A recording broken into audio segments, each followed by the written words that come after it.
High biryani ready ஆயிடுச்சுமே. பையன் வீட்டை clean பண்ணிட்டு இருக்கான், தொடச்சிட்டு இருக்கான். இங்க சைடு சீட்டர் 2 இருந்தது இல்லைங்க, பார்த்து மெதுவா தொடடா. ஓகேம்மே. முடியலையா? முடியுதம்மே. இந்த சைடு சீட்டர் போட்டிருந்தேன் பார்த்தீங்களா, அதை ரிமூவ் பண்ணிட்டு அதுக்கு அடியில் இருந்த தூசியை மட்டும் இப்போ பையன் தொடச்சிட்டு இருக்காங்க.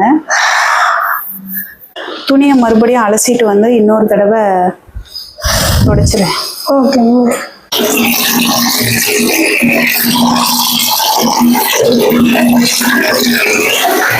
எனக்கு துடைக்கிறதுக்குலாம் ரொம்ப பிடிச்சிருக்குமே, ஆனா கைட்டம் ரொம்ப வலிக்குது. இதை வேற துடைக்கணும் அப்படின்னு சொல்லிட்டு இருந்தேன். நான் செய்கிறேன்னு சொல்லிட்டு அவன் தான் செஞ்சிட்டு இருக்கான். இன்னொருத்தவங்க கமெண்ட் பண்ணியிருந்தாங்க, படுத்த படுக்கையில் இருந்தவன் இந்த அளவுக்கு மூவ் பண்ணுறானே அதுவே நல்ல விஷயம் அப்படின்னு ஒருத்தவங்க கமெண்ட் பண்ணியிருந்தாங்க. அது என்னவோ ரொம்ப உண்மைதாங்க. இன்னைக்கு இந்த அளவுக்கு அவனுக்கு வலி இருந்தாலும் இந்த அளவுக்கு மூவ் பண்ணுறது இந்த 1 இயரில் ஏற்பட்ட பெரிய இம்ப்ரூவ்மெண்ட்டுங்க. 1 வருஷம் ஆயிடுச்சு ட்ரீட்மெண்ட்டுக்கு அப்புறம். கொஞ்சம் கொஞ்சமாக அவன் எவ்வளோ இம்ப்ரூவ் ஆயிருக்கான்றதையும் நான் உங்களுக்கு காட்டணும்ல. ஏன்னா நீங்கள் எவ்வளோ ப்ரே பண்ணியிருப்பீங்க, எவ்வளோ சப்போர்ட் பண்ணியிருப்பீங்க. இதெல்லாம் தான் அவனை இந்த அளவுக்கு கொண்டு வந்திருக்கு.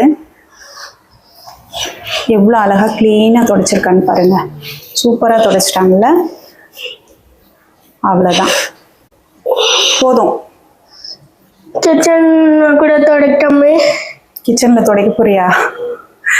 நீ ரொம்ப இன்னைக்கு வேலை செஞ்சுட்ட, இதுக்கே ரொம்ப டயர்டாயிட்ட. அதனால நீ இந்த துணியை அலசிட்டு நாளைக்கு நம்ம கிச்சனை க்ளீன் பண்ணிக்கலாம். ஒவ்வொரு நாளும் கொஞ்சம் கொஞ்சமாக செஞ்சுக்கலாம், அப்போ தான் நமக்கு உடம்பு வலிக்காமல் இருக்கும். சரியா?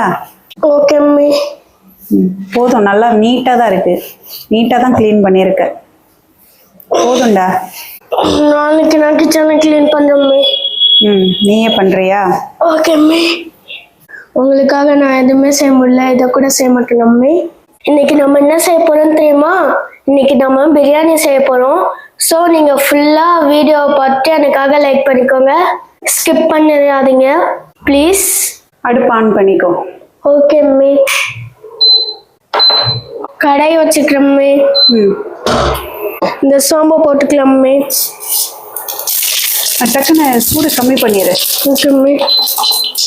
வெங்காயத்தை எடுத்து போட்டுரு. இங்க பாத்தீங்களாமே, ஆனியன், டொமேட்டோ, புதினா. கருகுது பாரு, சீக்கிரம். ஃபர்ஸ்ட் வெங்காயத்தை போட்டுக்கலாம். ஃபுல்லா போட்டுக்கலாமே ஆனியன்.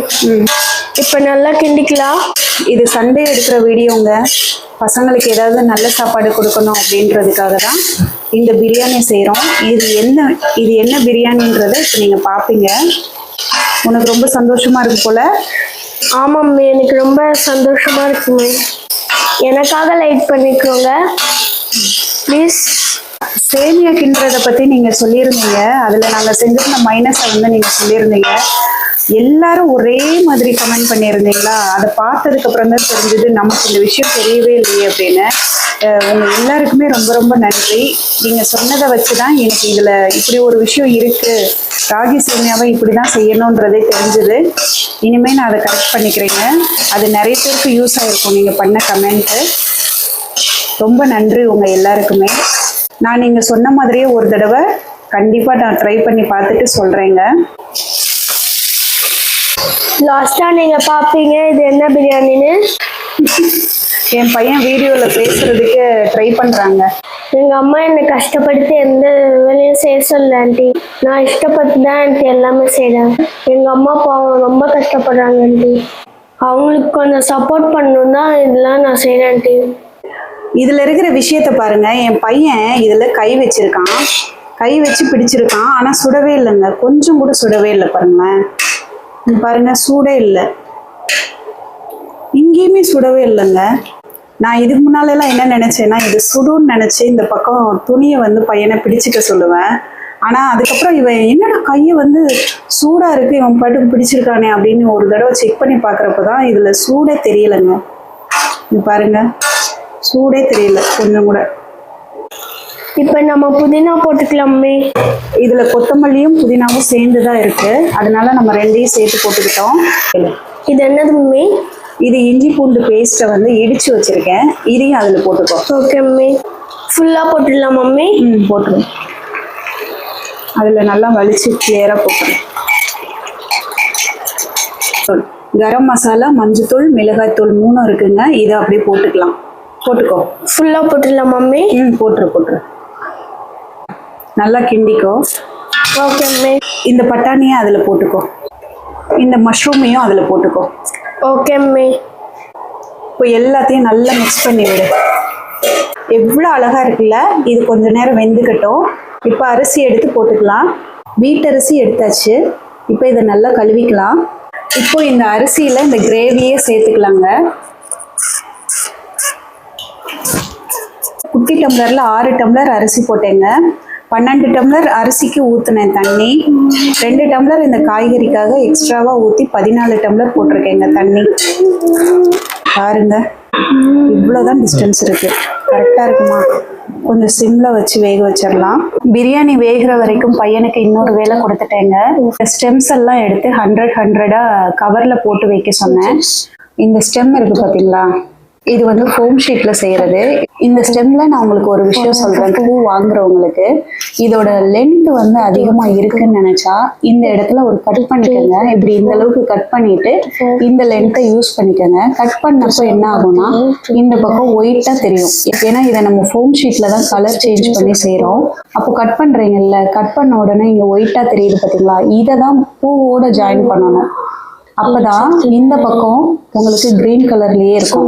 இப்போ நீங்க கட் பண்ண பக்கத்தை இந்த பக்கம் விட்டுட்டீங்கன்னா இந்த பக்கம் ஒயிட் கலர்ல அசிங்கமா தெரியும். கம்ப்ளீட் பண்ணிட்டோம். சூப்பர்டா, தேங்க்யூ. ஓகே. இந்த மைக் தெரியுதாங்க, இந்த மைக் வந்து ஒரு சிஸ்டர் வாங்கி கொடுத்தாங்க. அவங்களுக்கு ரொம்ப நன்றி சொல்லிக்கிறேன். கருவேப்பிலை நல்லா காஞ்சிருச்சுங்க. இதையும் நான் இப்போ பொடி பண்ணிக்கிறேன். பாருங்க எவ்வளோ சூப்பராக காஞ்சிருக்குன்னு. நல்லா சத்தம் வருதுல்ல. இங்கே பாருங்க, கருவேப்பிலை பொடி எவ்வளோ சூப்பராக ரெடி ஆயிடுச்சுன்னு. இதை ஒரு டப்பாவில் போட்டு நான் வச்சுக்க போகிறேங்க. குழம்புல எல்லாத்துலேயும் கொஞ்சம் கொஞ்சம் போட்டு விட்டோம்னா வாசனையாக இருக்குங்க. கரெக்டாக இந்த டப்பாவில் கவர் ஆயிடுச்சுங்க. இப்போ இதை மூடி வச்சிடலாம். சூப்பராக ரெடி ஆயிடுச்சா பொடி? பார்த்தீங்களா, ரொம்ப சந்தோஷமாக இருக்குது இந்த மாதிரிலாம் ரெடி பண்ணுறப்போ. ஹை, பிரியாணி ரெடி ஆயிடுச்சு மம்மி. கரண்டி வச்சு லைட்டாக ரிமூவ் பண்ணி காட்டு. நான் அப்படியே சிம்லேயே வச்சு வேக வச்சுட்டேங்க. கொஞ்சம் அதிகமாக ஹீட் வைக்கக்கூடாது அப்படின்றதுக்காக 2 வேளைக்கு இதை செஞ்சுருக்கேன். இப்போ மதியம் செஞ்சுருக்கேன், நைட்டுக்கும் இதையே யூஸ் பண்ணிக்கோங்க.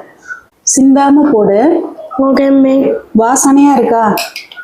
சூப்பராக இருக்கு மம்மி. பாருங்க எவ்வளோ அழகாக செஞ்சுருக்கோன்னு. நல்லா இருக்கா? பார்க்குறதுக்கு அட்ராக்டிவாக இருக்குல்லங்க. ஆமாம் மம்மி. பட்டாணி போட்ட மஷ்ரூம் பிரியாணிங்க. எனக்கு சமைக்கிறதெல்லாம் ரொம்ப பிடிச்சிருக்கு மம்மி. இது மாதிரி நானே உங்களுக்கு ஒரு நாள் செஞ்சு தரேன் மம்மி பிரியாணி. சரிடா. அண்ணா சாப்பிட்டு பார்த்துட்டு எப்படி இருக்குன்னு சொல்லுங்கண்ணா. இந்தாங்க மம்மி. எதுவுமே சொல்லாம சாப்பிட்ற எப்படி இருக்கு? சூப்பராக இருக்கு மம்மி. உப்பு காரம் எல்லாம் கரெக்டாக இருக்கா? எல்லாமே கரெக்டாக இருக்கு மம்மி. சாப்பிடுங்க. நைட்டுக்கும் சாப்பாடு இருக்குங்க. இந்த வீடியோ பிடிச்சிருந்ததுன்னா மறக்காம லைக் பண்ணுங்க. நன்றி, வணக்கம்.